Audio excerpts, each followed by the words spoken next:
오늘 말씀은요, 누가복음 16장 10절 말씀이고 타이틀은 작은 것이 만드는 큰 차이라는 제목으로 은혜를 나누고자 합니다. 제 인스타에 이런 포스팅을 했었어요. 내용을 그냥 읽어드릴게요. 노아를 어린이집에 데려다 주는데 노아가 손을 꼭 잡으면서 저에게 말했습니다. 아빠, 발에 뭐가 있어요? 신발을 들어서 벗겨보니까 발에 모래알갱이가 붙어 있었습니다. 정말 작은 모래알갱이인데 노아가 걷는 것이 불편하게 맞는 것 같습니다. 근데 이걸 보면서 제가 묵상한 내용이요. 마치 우리의 삶과 같구나. 우리는 보통 위대하고 큰 것을 꿈꾸는데 실상 우리를 힘들게 하거나 또 우리를 불편하게 하는 것은 때로는 우리를 넘어뜨리게 하는 것은 이 모래알갱이와 같이 정말 작은 거구나라는 것을 생각하게 됐습니다. 그래서 우리는요, 이 작은 것들부터 잘 점검해야만 합니다. 그리고 이것을 꾸준하게 관리해야 된다는 것이죠. 작은 일에 충성돼야지 하나님께서 큰 일을 맡기시는구나 라는 것을 묵상했던 포스팅을 올린 적이 있습니다. 여러분 혹시 이런 속담 들어보셨어요? 말편자 하나가 나라를 망하게 한다. 말편자 하나가 나라를 망하게 한다. 말을 보면요, 말이 말 발굽에 우리의 신발 같은 편자라는 것을 낍니다. 쇠로 된 U자 모양의 편자를 끼는데 끝에 얇은 못으로 이제 말발굽과 이 말편자를 연결을 합니다. 그런데 이게 사용하다 보면 아니면 때로는 결착을 잘못하면 이 말편자가 덜그럭덜그럭거리다가 빠질 수가 있어요. 근데 이 말이 군마고 이 말이 만약에 장군을 태운 말이라고 가정할 때에 전쟁 가운데 이 말편자 하나가 덜그럭거리고 있다가 전쟁터에서 말편자가 빠지면 말이 넘어지게 됩니다. 그럼 말을 타고 있던 장군이 넘어지게 되죠. 장군이 넘어지면 온 군대가 혼란에 빠지게 됩니다. 그런데 하필 그 군대가 전쟁에서 승리하거나 패배할 때에 큰 역할을 차지하는 그런 위치에 있는 군대라면 이 말편자 하나 때문에 그 공격이 무너지게 되고 방어가 무너지게 되고 그러면 결과적으로 나라가 망할 수 있다라는 속담입니다. 결국 작은 말편자 하나, 쇠덩이, 쇠조각 그 하나가 나라를 망하겠다라는 이야기입니다. 일반적으로 우리는요, 작은 것을 좀 무시하는 경향이 있습니다. 작은 것 무시해버리고 아니면 놓치고 지나치는 경향들이 있습니다. 아니면 작은 것에 신경 쓰지 못하는 경우들이 있죠. 더욱이 우리는 큰 것, 많은 것, 아니면 눈에 보이는 것을 이제 성공과 연관지어서 생각할 때가 참 많이 있습니다. 그래서 세상에서는요, 돈을 많이 벌던지 아니면 높은 지위에 있던지 아니면 영향력이 정말 많아서 눈에 띄는 그런 사람들의 성공 신화를 우리는 즐겨 듣고 그것을 따라가고 싶어 합니다. 그런데 성경은 우리에게 정반대의 이야기를 자주 말씀하고 계십니다. 그것도 반복해서 우리 가운데 말씀하십니다. 성경은요, 많은 부분에 작은 것에 관심이 있습니다. 그리고 우리 가운데 그것을 통해서 교훈을 주십니다. 사랑하는 비욘드 가족 여러분, 우리는 지금 작은 공동체로 개척을 해서 하나님 앞에 그리고 저와 여러분이 하나님과 독대하며 쓰임받기를 원하고 하나님께서 나를 이끄셔서 하나님이 기뻐하시는 이 시대에 정말 올바른 교회가 되기를 몸부림치고 있습니다. 만약에 우리가 정말 그 하나님이 쓰시는 교회가 되길 원한다면, 교회 공동체도 그렇지만 교회된 저와 여러분이 교회가 되길 원한다면 이 작은 것이 중요하다라는 이야기입니다. 성경을 보면요, 성경에는 이 자금에 대한 메타포가 많이 기록되어 있습니다. 메타포는요, 우리나라 말로 하면 은유라고 이야기할 수 있을 것 같아요. 이 자금에 대한 메타포가 성경에는 정말 많이 기록되어 있습니다. 성경은요, 하나님께서 우리에게 하신 말씀이죠. 물론 우리에게 하신 말씀도 있지만 그 시대에게 하신 말씀도 있고 그 독자에게 하신 말씀들이 기록되어 있습니다. 근데 성경을 보면요, 하나님께서는 어렵게 말씀하지 않으시고 우리가 듣기 쉽게 우리가 이해할 수 있도록 때로는 생동감 있도록 우리의 삶과 연관되는 수많은 부분들을 메타포를 통해서 이러한 은유를 통해서 말씀하십니다. 하나님 나라의 비유 아니면 성경의 여러 가지 비유들, 은유들을 우리가 볼 수 있는 거죠. 근데 대표적으로 이 자금이라는 내용의 메타포는요, 우리가 정말 많이 접한 비유입니다. 여러분 혹시 겨자씨 비유 아세요? 겨자씨 비유? 겨자씨. 정말 작은 겨자씨입니다. 제가 겨자씨를 생각할 때 생각보다 크다고 생각했어요. 근데 제가 겨자씨를 이스라엘 성지순례 가서 보기도 하고 선물을 받아보니까 여러분이 잘 아는 참깨 있죠? 들깨 있죠? 그것보다 작아요. 정말 작은 그 겨자씨. 겨자씨에 대한 메타포가 마태복음 13장에 기록되어 있습니다. 우리 말씀을 같이 한번 읽어볼게요. 함께 읽습니다. 시작. 예수께서 하늘 나라는 겨자씨와 같다. 어떤 사람이 그것을 가져다가 자기 곁에 심었다. 겨자씨는 어떤 씨가 작은 것이지만 자라면 어떤 풀과 나무가 된다. 그리하여 공중의 새들이 와서 그 가지에 깃들인다. 아멘. 정말 작디 작은 겨자씨, 정말 작은 이 겨자씨가요, 참깨보다 작은 그 겨자씨가요, 하나님 나라와 같다라고 비유해서 말씀하시는 겁니다. 우리가 신앙생활하고 우리가 하나님의 말씀을 듣고 내가 교회로서 살아가는 그곳에 하나님께서 하나님 나라를 심어두시는데, 그 하나님 나라가 자라나서 큰 나무가 되어서 우리의 영혼을 담고 우리 주변에 있는 수많은 영혼들을 담고 하나님의 나라를 우리의 삶 가운데 경험시켜 주시는 그 비밀을 지금 은유로 말씀하시는 겁니다. 바라긴 여러분 가운데 이 하나님 나라의 축복이 임하기를 소망합니다. 바로 여러분의 삶 가운데 이 겨자씨가 심겨지기를 소망합니다. 겨자씨 하니까요, 또 다른 비유가 있습니다. 믿음에 대해서도 말씀하실 때 이 메타포를 사용하시는데 함께 읽어보겠습니다. 마태복음 17장 20절입니다. 시작. 예수께서 그들에게 대답하셨다. 내가 진정으로 너에게 말한다. 너에게 겨자씨 한 알만한 믿음이라도 있으면 이 산더러 여기에서 저기로 옮겨가라 하면 그대로 될 것이요 너희가 못할 일이 없을 것이다. 아멘. 예수님은요, 이 말씀하실 때에 믿음 없음을 책망하시면서 정말 그 작은 겨자씨만한 믿음이 있어도 이러한 산을 들어서 옮길 수 있다라고 말씀하시면서 우리 가운데 믿음의 중요성을 말씀하십니다. 결국은요, 이 믿음이라는 것은요, 작지만 하나님의 위대하신 역사를 경험하는 통로가 될 수 있다라는 내용이죠. 또 다른 자금에 대한 메타포를 살펴볼 수 있습니다. 여러분이 잘 아시는 어린아이에 대한 이야기, 때로는 작은 자, 성경에는 소자라고 말하기도 하는데 작은 자에 대한 이야기입니다. 마태복음 말씀 먼저 읽어볼게요. 시작. 임금이 그들에게 말하기를 내가 진정으로 너희에게 말한다. 너희가 여기 내 형제 가운데 지극히 보잘것없는 사람 하나에게 한 것이 곧 내게 한 것이다. 19장 14절도 읽어볼까요? 시작. 그러나 예수께서 말씀하셨다. 어린이들이 내게 오는 것을 허락하고 막지 말아라. 하늘나라는 이런 어린이들의 것이다. 아멘. 세상은요, 크고 아니면 양이 많고 강하고 영향력 있는 어떤 것에 집중합니다. 그런데 예수님께서는요, 지금 지극히 작은 자 한 사람 아니면 어린아이와 같은 자가 천국을 소유한다라고 말씀하고 계십니다. 그러니까요, 예수님의 시선이 있고 하나님의 시선이 있는 그곳이 바로 이런 곳이다 라고 말씀하시는 것이죠. 물질에 대해서도 예수님께서 말씀하십니다. 마가복음의 12장에 보면요, 부자가 헌금을 냅니다. 그리고 과부가 두 렙돈, 두 고드란트를 하나님 앞에 드리는 장면이 등장합니다. 그런데 예수님께서 많이 드린 사람과 두 고드란트, 두 렙돈을 드린 이 여인을 비교하시면서 이렇게 말씀하세요. 우리 함께 읽어보겠습니다. 시작. 그래서 사람들이 곁에 가서 그들에게 말씀하셨다. 내가 진정으로 너희에게 말한다. 헌금함에 돈을 넣은 사람들 가운데 이 가난한 과부가 어느 누구보다 더 많이 넣었다. 아멘. 하나님 나라의 많고 적음의 관점을 볼 수 있는 거죠. 우리가 세상적인 많고 적음은요, 양에 대한 거예요.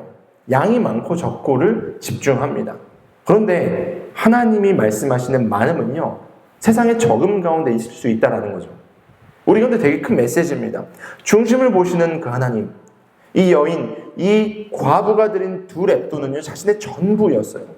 이 두 렙돈으로 먹고 살아야 되는데 지금 이 과부는요, 하나님께 드림이 먼저였습니다. 그것마저도 감사해서 드린 것이죠. 그러니까 우리 가운데 중심이 왜 중요한지, 그리고 많고 적음에 대한 이슈가 하나님 나라에서는 전혀 다르게 작동하는 것임을 말씀하십니다. 이 외에도 성경에는요, 자금에 대한 메타포가 정말 많이 기록되어 있습니다. 그런데 하나님께서는요, 이 메타포를 통해서 우리 가운데 무엇을 말씀하시냐? 바로 하나님 나라의 관점이에요. 따라해봅시다. 하나님 나라의 관점. 관점이라는 것은 중요해요. 관점은 우리가 갖고 있는 세계관을 이야기하고 내가 바라보는 시선을 이야기합니다. 세상적인 시각, 세상적인 관점, 아니면 나의 관점으로 우리가 세상을 살아가는 것인가, 아니면 하나님 나라의 관점을 가지고 하나님께서 말씀하시는 뜻대로 이 세상을 살아갈 것인가는 우리의 결단에 달려있는 것이죠. 하나님께서는 하나님 나라의 관점이 무엇인지를 우리 가운데 말씀하고 계십니다. 결국은 이 메타포를 통해서 사랑하는 아들아, 사랑하는 딸아, 이게 내가 바라보는 거야. 이것이 영원한 거야. 이것이 더 가치 있는 거야를 말씀하시는 것이죠. 때로는 작고 미미하고 적은 것 속에서도 일하시는 그 하나님의 위대하심. 이렇게 부족한 나를 불러서 이렇게 부족한 우리를 통해서도 하나님은 위대한 일을 하신다라는 것. 그러기에 나에게 부족하지만 작은 믿음을 갖고 있는 것, 작은 섬김과 행함을 통한 것, 작은 결단과 내 마음을 주님께 드리는 것, 이것이 결국 하나님께서 나를 통해서 위대한 변화와 위대한 일을 하신다라는 것을 성경은 우리 가운데 말씀하고 있는 겁니다. 우리는 오늘 이 시간에 이 자금의 메타포를 통해서 하나님께서 우리 가운데 말씀하시는 신앙의 자세를 조금 더 깊이 살펴봤으면 좋겠습니다. 군대 다녀오셨죠? 네. 자매분들은 없고 형제분들은 또 군대 얘기가 나려고 있죠. 군대에 가면 저희가 경례를 합니다. 경례를 하는데 부대마다 경례가 조금 달라요. 특수부대 나오거나 뭐 이렇게 해병대 나오거나 아니면 또 뭐 있죠? 네, 다 육군이신가요? 뭐 해군도 다르고 공군도 다르고 다 다른데 이렇게 경례 타는 분들도 있습니다. 필승 들어보셨죠? 필승. 필승은 무슨 뜻이에요? 반드시 승리한다 라는 선포입니다. 멸공이라고 얘기하는 전방부대도 있습니다. 멸공은 뭐냐면요, 공산주의를 멸한다 라는 뜻이거든요. 전진이라고 외치는 부대도 있습니다. 매 전투 때마다 최전방에서 뚫고 나가는 부대거든요. 전진, 우리는 앞으로 직진한다, 돌진한다라는 뜻을 갖고 있습니다. 근데 일반적인 육군 부대, 제일 많이 쓰는 구호가 뭔지 아십니까? 바로 충성이요. 충성. 충성 충자를 쓰는 충성. 이 충성은 뭐냐면요, 국가와 국민에게 국방의 의무를 최대한 최선을 다해서 국토방위에 매진하겠다라는 그 군인의 정신을 고백하는 소리입니다. 충성. 근데 성경에도요, 성경을 읽다 보면 이 충성이라는 단어들이 좀 등장합니다. 우리 말씀을 같이 하나 봤으면 좋겠는데요. 고린도전서 4장 2절 말씀 같이 한번 읽어보겠습니다. 시작. 그리고 맡은 자들에게 구할 것은 충성이니라. 아멘. 마태복음 말씀도 같이 한번 읽어봅니다. 시작. 그 주인이 이르되 잘하였도다 착하고 충성된 종아, 내가 적은 일에 충성하였음에 내가 많은 것을 내게 맡기리니 내 주인의 즐거움에 참여할지어다. 아멘. 근데 성경에서도 충성이라는 단어가 등장하는데 이 충성이라는 단어는요, 세상에서 말하는 헌신과 충실함 플러스 알파의 내용들을 담고 있습니다. 여기서 말하는 충성은 뭐냐면요, 하나님에 대한 자세입니다. 하나님에 대한 신뢰, 하나님에 대한 나의 성실한 마음, 하나님에 대한 꾸준한 전진을 이야기하는 것이 바로 충성이에요.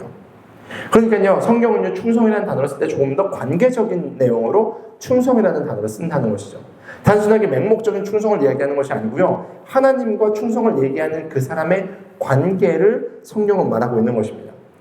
지금 제가 개역개정판으로 썼는데, 그래서 새번역 버전에는요, 때로는 신실함, 때로는 성실함이라고 번역하기도 합니다. 이것이 바로 충성이 담고 있는 의미예요. 그렇다면 사랑하는 여러분, 저와 여러분에게 하나님께서 질문하시는 겁니다. 사랑하는 아들아, 사랑하는 딸아, 너는 지금 내 앞에 성실하니? 너는 내 앞에 신실하니? 내 앞에 성실함으로 반응하고 있니? 하나님 앞에 충성하고 있니? 라는 질문이 우리 가운데 주어집니다. 요한계시록에 보면 이런 말씀이 기록되어 있습니다. 2장 10절입니다. 우리 같이 한번 읽어보겠습니다. 시작.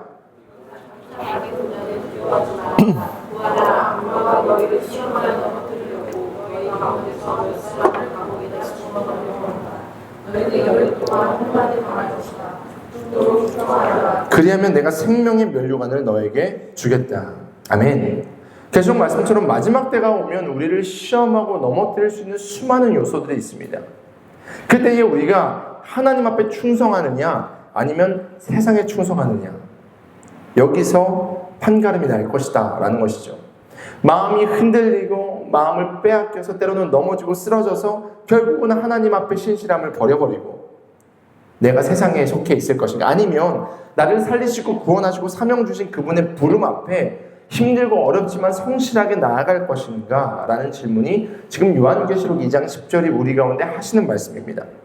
우리는 때로는 이런 이유 저런 핑계, 어떤 상황으로 말미암아 하나님이 부르시는 그 부르심에 반응하지 않고 그것을 무시해버리거나 그 자리를 벗어나 세상을 바라보는 경우들이 왕왕 있습니다. 내가 처한 문제에 완전하게 매몰되어서 하나님이 계신가조차도 잊어버리는 우리의 삶을 살 때가 있죠. 마치 이런 것 같아요. 항상 기뻐하라, 쉬지 말고 기도하라, 범사에 감사하라, 이것이 너희를 향한 하나님의 뜻이야 라고 말씀하셨지만 항상 근심하라, 쉬지 말고 스스로 해결해봐라, 범사에 불평하라 라고 살아가고 있지는 않은지, 우리 스스로가 삶을 회개하고 주님 앞에 돌이켜야 된다라는 것을 기억해야만 합니다. 다시 말씀으로 돌아와서 충성이라는 단어, 이 충성은 결국 하나님과 우리의 관계 가운데 있는 어떠한 모습을 말하고 있다라고 제가 말씀드렸죠. 하나님 앞에 나는 신실한가? 하나님은 우리 가운데 신실하고 성실하신데 과연 나는 하나님 앞에 어떠한가를 말하는 것이기 때문에 하나님은 충성된 자를 기뻐하시는 거야. 하나님 앞에 충성된 자를 일을 잘해서가 아니고요. 하나님 앞에 신실한 그 관계를 이어가는 사람이기 때문에 하나님께서 기뻐하신다고요. 때로는 이런 상황이 생길 수 있습니다. 하나님 뇌물할 수 없습니다. 하나님 또 넘어졌습니다. 하지만 주님, 하나님께서 성실하고 신실하시기 때문에 부르신 이 자리에서만 분투하면서 충성되게 기다리면서 인내하면서 하나님의 길을 가겠습니다. 결단할 때 하나님이 기뻐하시고 하나님이 그 가운데 은혜 주시면서 하나님의 능력을 부어주신다라는 겁니다. 근데요, 이거 진짜 쉽지 않습니다. 결코 쉽지 않습니다. 생각해보세요. 삶에서 지금 바람이 불어요. 비가 내려요. 폭풍이 불어요. 때로는 천둥번개가 있어 앞에서 벼락이 떨어지고 있어요. 근데 이 마음이 얼마나 쉽지 않겠습니까? 요동하고 벗어나고 싶지 않겠습니까? 상대적이지만 우리 각자가 처한 그 상황과 현장과 내용들이 녹록지 않는 것이 우리네 삶입니다. 정말 하루가 다르게 죽음에서 왔다 갔다 하는, 제가 주중에 이제 신방 문자를 보내고 있는데 한 자매님이 저한테 목사님 저 지옥 같은 한 주를 보냈어요 라고 얘기하시더라고요. 진짜 지옥이었을까? 아니 그 마음이 그 분에겐 지옥이었다는 거죠. 얼마나 힘든 삶을 우리가 살고 있습니까?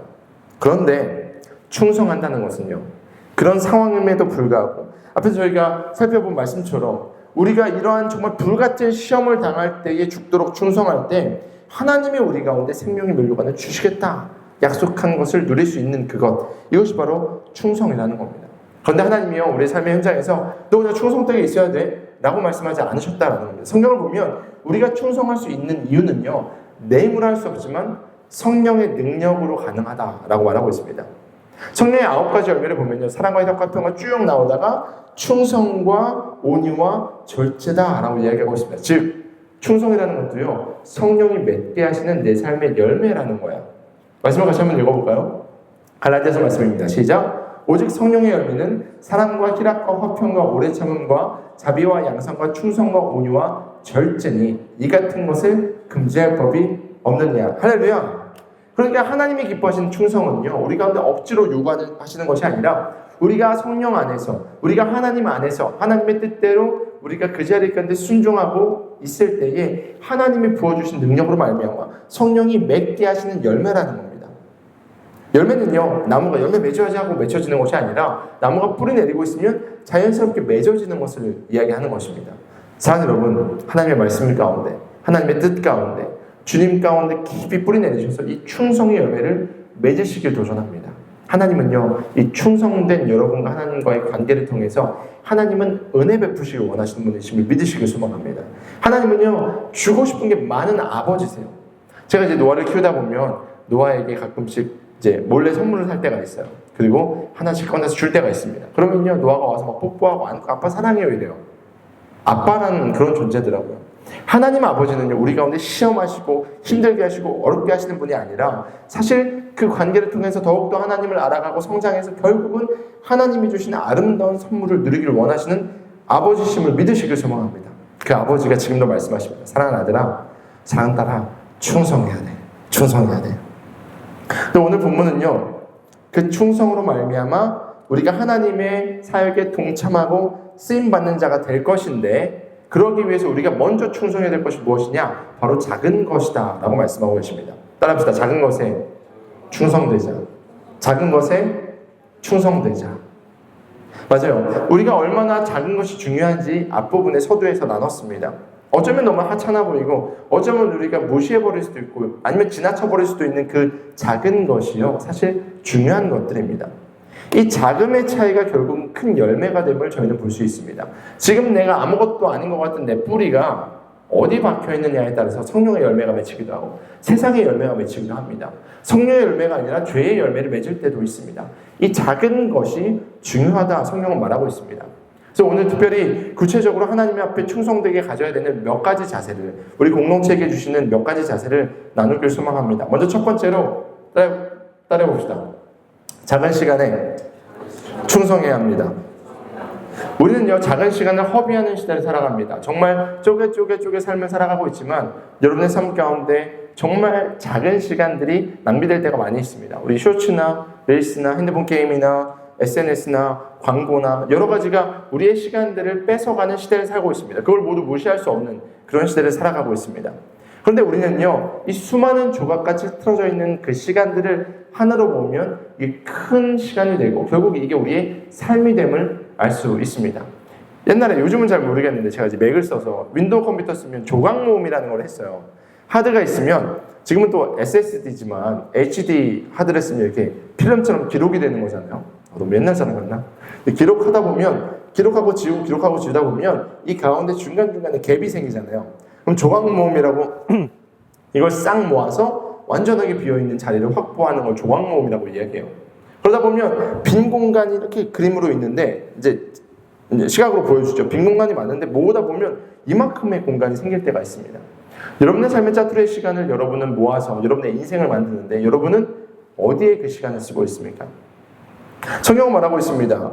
에베소서 5장 16절이요. 같이 한번 읽어봅시다. 시작. 세월을 아끼십시오. 때가 악합니다. 세월을 아끼십시오. 때가 악합니다.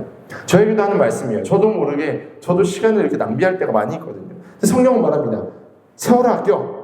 때가 악하다고. 깨어 있어야 돼. 시간을 잘 보내야 돼. 분명하게 말씀하십니다. 우리의 그 작은 시간을 하나님께 드리는 건 어떻습니까? 그 시간에 조각 시간에 하나님을 기도하는 거예요. 짧은 시간이면 주님 내가 이런 마음이 있습니다. 이런 상황이 있습니다. 하나님 이 자리 가운데 나에게 무엇을 요구하십니까? 근데 이 기도가요. 이 짧은 기도가 모이면요. 큰 차이를 만들어낸다라는 거예요. 또한 주보에 기록하고 있고 여러분에게 보내드린 짧은 영상들이 있죠. 주보를 보시면 제가 right now 밑에 추천 영상들을 보내요. 짧으면 7분, 길면 10분 정도 영상인데 이 영상들, 이 말씀들, 이 내용들을요. 여러분이 순간순간 먹고 또 우리가 말씀드린 것을 기억하면서 보내다 보면요. 어느 순간 내 신앙이 성장하고 삶 가운데 열매가 맺힌 것을 볼 수 있습니다. 하나님께서 말씀하셨습니다. 열매로 그 사람을 판단할 것이다. 여러분 가운데 열매가 맺혀있길 소망합니다. 인격의 열매, 사람의 열매, 일터와 가정과 우리 삶 가운데 열매가 맺혀야겠죠.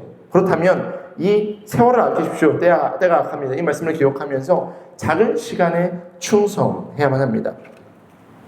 두 번째 같이 한번 읽어볼게요. 우리 두 번째 같이 읽습니다. 시작. 작은 혀를 충성되게 사용해야만 합니다. 아멘. 친구 사이에도 가정 사이에서도 회사에서도 이 말 한마디로 관계가 생산적으로 나는 경우들이 많이 있습니다. 그래서 이런 얘기 많이 들어보셨죠? 말을 많이 하지 말라고 입은 하나고 많이 들으라고 귀가 두 개다. 네, 참 우리가 못하는 것 중에 하나죠. 말을 많이 하는 시대를 우리가 살아가기 때문에. 근데 그 말을 할 때에도요. 하나님께서 우리 가운데 무엇을 원하시는지 그 성경을 근거로 복음이 얼마나 풍성한지를 나누는 귀한 말을 하기를 도전합니다. 여러분의 입술 가운데 사랑이 담겨있고 때로는 하나님의 진실된 이야기들이 자동으로 나오길 소망합니다. 그래서 말씀을 많이 읽으시고 묵상하셔야 돼요. 세상과 대적하고 싸워낼 때요. 현실적인 이야기, 팩트를 이야기하는 것보다 진리를 이야기해야 돼요. 하나님 나라의 말씀을 선포해야 돼요. 그러면요. 하나님께서 그것을 통해서 일하신다라고요. 그러니까 우리의 작은 입술, 작은 혀가요. 정말 하나님께 충성되어야 된다라는 것입니다. 야고보서 3장 5절은 이렇게 이야기합니다. 우리 같이 한번 읽어보겠습니다. 함께 읽습니다. 시작. 이와 같이 혀도 몸의 작은 지체지만 엄청난 일을 할 수 있다고 자랑을 합니다. 보십시오. 아주 작은 불이 굉장히 큰 숲을 태웁니다. 때로는 이 혀가 죄를 지어서 죄를 만들어내기도 하죠. 반대로 이 혀가 복음을 말해서 부흥이 일어난 경우들이 많이 있습니다. 우리가 부흥의 여정들을 살펴보다 보면 한 사람의 복음의 선포와 한 사람의 회개와 한 사람의 헌신이요 지역을 변화시킨 내용들을 저희가 많이 볼 수 있습니다. 영국 갔다 온 여기 지체들이 있는데 영국에서 부흥운동이 일어났을 때 한 사람의 헌신과 한 사람의 회개와 한 사람의 복음 전도를 통해서 그 불길이 번져나가는 겁니다. 여러분의 혀가 하나님께 충성되길 도전합니다. 여러분의 가정이, 여러분의 일터가, 여러분의 체육관이, 여러분의 일터와 가정과 모든 곳이 그렇게 하나님 나라의 역사를 경험할 줄 믿습니다. 충성된 혀가 중요합니다. 우리 세 번째 같이 한번 읽어보겠습니다. 함께 읽습니다. 시작. 작은 일에 충성해야만 합니다. 제가 이제 교회 사역도 하지만 외부 사역들도 하다 보면 뭐 CEO 분들도 만날 때도 있고 아니면 자영업하는 분들 만날 때도 있고 어떠한 비즈니스 하시는 분들 만날 때가 있습니다. 그런데 이분들이 아픈 얘기지만 제가 목회자다 보니까 저에게 하시는 말씀이 있습니다. 목사님, 크리스찬 뽑는 게 더 힘들어요. 어떤 의미인지 아시겠죠? 크리스찬들이 주일 예배 드려야 돼요, 뭐 해야 돼요 이러면서 주어진 일에 최선을 다하지 않는 경우들이 많다라는 거죠. 근데 반대로 또 그렇게 말씀하시는 분들이 있습니다. 진짜 크리스찬 뽑으면요 너무너무 좋아요. 이중적이지 않습니다. 크리스찬과 진짜 크리스찬이 나뉘는 거예요. 진짜 크리스찬은요 작은 일에 충성할 줄 아는 사람이거든요. 나에게 주어진 그 시간이 하나님이 보내신 선교의 자리임을 알고 내가 선교사적으로 최선을 다해서 할 때에 그 일터가 잘 되거든요. 그러니까 하나님이 복 주시니까 그 가운데 하나님께서 두각을 드러내게 만드시거든요. 그게 바로 요셉과 다니엘과 같은 자들이었습니다. 바라기는 우리 진짜 크리스천으로 살아가길 소망합니다. 작은 일에 충성된 것들. 교회 사역뿐만 아니라 여러 단체들, 일터에서도요, 중요한 일을 부여받은 사람들은요, 작은 일에 충성됐던 사람들입니다. 이것이 통화가 되고 리더십을 부여받으면 그 다음 일을 받고 그 다음 일을 받고. 그런데 우리는 처음부터 큰 것을 하고 싶어하는 욕심들이 있습니다.